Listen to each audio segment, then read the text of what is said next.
Prezident Donald Trump birinchi qatim vazifa o'tagan mezgilning oxirida Amerika hukumatı Xitoyning Uyg'urlarga yurgizgan qabih bostirish siyosatini irqiy qirg'inchilik deb jayqalagan edi. Prezident Joe Biden mo buni inkor qilmadi, balki Uyg'ur majburiy emgakining oldini olish qonuniga imzo qo'ydi.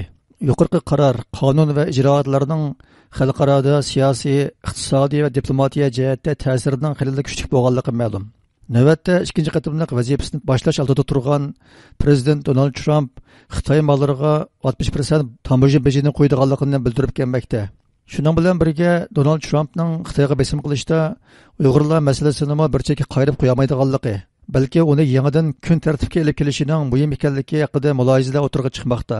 Yaqında Amerikaning hukumat va ichki siyosat sohasida nopozliq taraqqiylarning biri bo'lgan DC jurnalida e'lon qilingan bir maqolada Donald Trump vazifaga o'tirgandan keyin darhol harakat qo'llanib, Uyg'urlar masalasini kun tartibga olib kelib, Xitoyga besim qilishi kerakligi o'tirg'i qo'yilgan.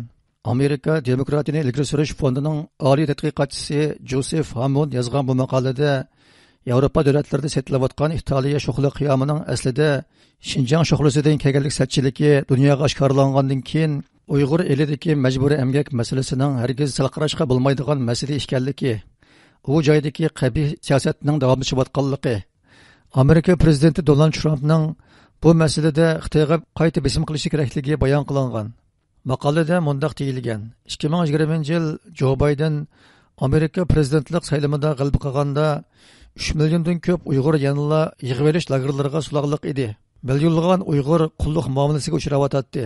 Mushundaq ahvolda Joe Biden vazifaga o'ltirib bir necha oydan keyinla Sharqiy Janubiy Osiyodan import qilinadigan kun taxta zapchastlardan oladigan bojni bekor qildi. Xitoy korxonalari bu yo'chuqdan foydalanib, boshqa davlatlarda kun taxta yasamachiligi bilan shug'ullanib, Amerikaning tamojin bejidan qochdi. Ya'ni Joe Bidenning bu buyrug'i Xitoy korxonalariga nafas olib fursati yaratdi. Xitoy korxonalarining ko'pinchisi aqliy mulk o'g'rilari bo'lib, ular Uyg'ur musulmonlarini ekspluatatsiya qilish, ularning qon terini sumirish orqali raqobatda ustunlik qozondi. Amaliyotda ular bir tarafdan amerikaliklarning xizmat o'rnini tatib olgan bo'lsa, yana bir tarafdan zamonaviy qulluqdan manfaat oldi.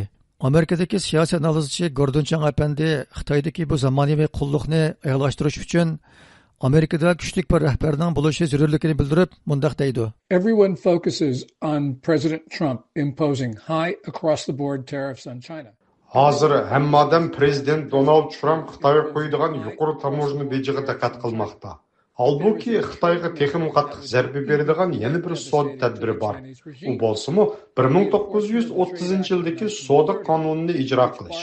Chunki bu qonun majburiy emgak mahsulotlarini import qilishni qat'iy cheklaydi. 2021-yilda ma'qullangan Uyg'ur majburiy emgagining oldini olish qonuni amaliyotda mazkur qonunning kengaytirilgan nusxasidir. Nurg'un Xitoy mahsulotlari Uyg'ur majburiy emgagining mahsuli. Biroq u yana Amerikaning bozoriga kiryapti. Hozir dal buni cheklaydigan Xitoyning Uyg'ur, qozoq va boshqa turkiy millatlarga yurgizayotgan irqiy qirg'inchilik jinoyatiga yordam berishni to'xtatadigan bir odam chiqish kerak. China's program of genocide of the Uyghurs, Kazakhs, and other Turkic minorities. Maqolada qayd qilinishicha, Donald Trump birinchi qatim prezidentlik vazifasini o'tayotgan mezgilda Xitoyning Uyg'urlarga yurgizayotgan qabih jinoyati rasmiy holda irqiy qirg'inchilik deb jayqalangan. Buning xalqaroliq ta'siri Birlashgan Davlatlar Tashkilotining bu masalani tekshirib, aniq dalillar bilan yakun chiqarishiga turtki bo'lgan. Prezident Biden garchi bu irqiy qirg'inchilik jayqonomasini bekor qilmagan bo'lsa-mu, Uyg'ur elida davomli yuz berayotgan har turli qo'rqinchli ishlarni ko'masga solgan. Donald Trump navbatda Oqsaroyga qaytib kirgandan keyin bu masalani va boshqa ko'plagan masalalardagi yetakchilik o'rnini jiddiy asliga keltirishi kerak ekan. Amerikadagi siyosiy analizchi Ilshad Hasan apandi Donald Trumpning yaqinqi so'z harakatlaridan uning Uyg'urlar masalasini muhim o'ringa qo'yishiga gumon bilan qaraydiganligini bildirib, mundaq dedi. Mencha bu qitimqi Trump apandimning 4 yilida Uyg'ur masalasi nuqtaliq bir masala bo'lishiga gumon bilan qarayman. Chunki birinchisi Trump apandim 1-oyning 20-dagi huquq topshirib olish murosimiga Xi Jinpingni taklif qildi. Xi Jinping uni rad qildi. Ammo Xi Jinpingni milliy qirg'inchilik yurgizayotgan bir diktatorni taklif qilish bu qabul qilgani bo'lmaydigan bir xil narsa. Uningdan sir Trump apandimning yenidagi tanlagan Hökumatga tayinlagan odamlarning ichida hamda hozirgacha Trumpga apandimga zo'r ta'sir ko'rsatayotgan Elon Musk apandimning ta'siri cho'ng bo'lyapti.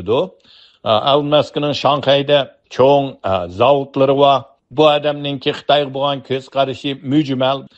Trump apandimningki advokatlari, aql ko'rsatuvchilari TikTokni cheklashni aql surishga Oliy sudga iltimos sunibdi.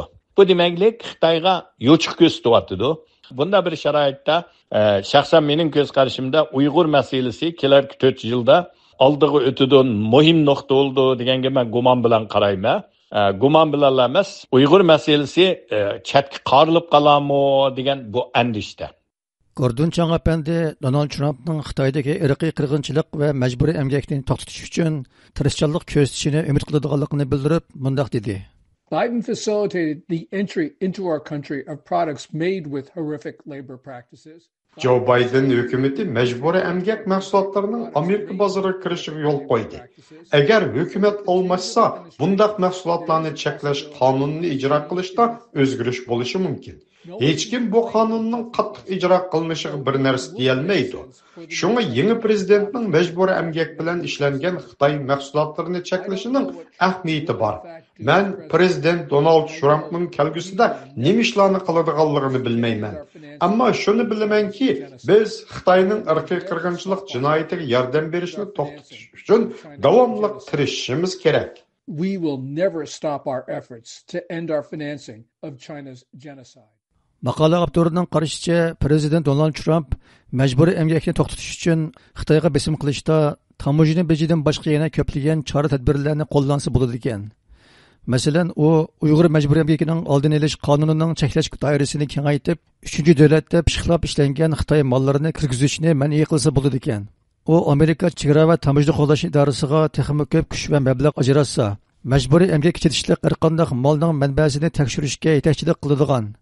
Shuning bilan birga ilg'or texnikadan foydalanib, Amerikaning mol ta'minlash zanjirining tegi-taktini aniqlay oladigan davlat alqagan bir tekshirish korpusi qursa bo'ladi ekan.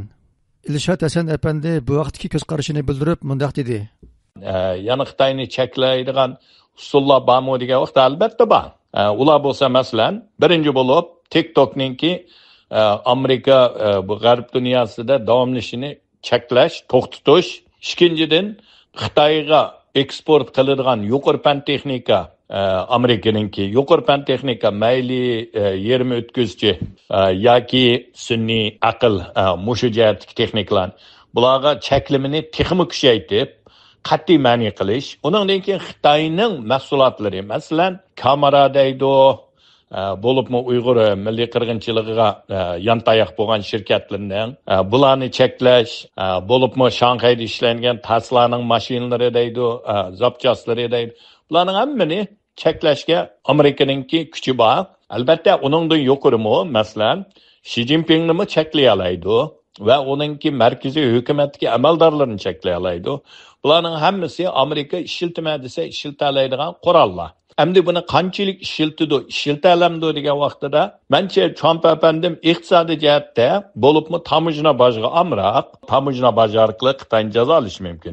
Ammo kishilik huquqqa kelgan vaqtida mayli oldingi 4 yil olsun yoki kamakchi bo'lgan 4 yil olsun, Trump apandim hech qachon bir qitim bir Uyg'ur masalasini og'ziga yeb baqmadi, bir qitim bir kishilik huquq masalasini og'ziga yeb baqmadi.